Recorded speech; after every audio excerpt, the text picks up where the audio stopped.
Hi there, I want to talk to you about STAR, my course which means Students at Risk. It's teaching kids at risk is something that I guess I've spent most of my life doing, and within this STAR course I have included many off-the-wall different strategies, many things that are probably you would not think would be the usual things to do with children who are failing or who are behind. I don't just want to think of the things that these kids can't do.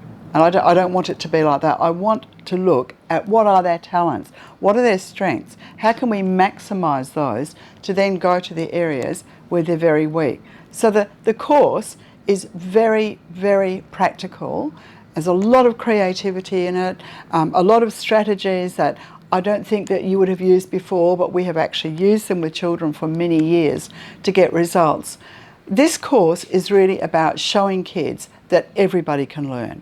It's about showing kids that they are all talented.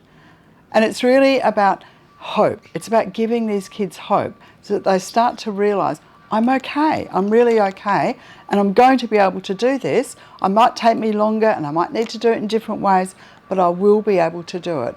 So STAR is all about changing attitudes.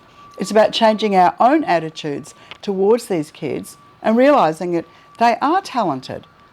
Deep inside they are talented, and also changing our own attitudes to how we teach, that we need to be more hands-on, we need to think out of the box, and we need to think creatively to really empower these children to reach their potential.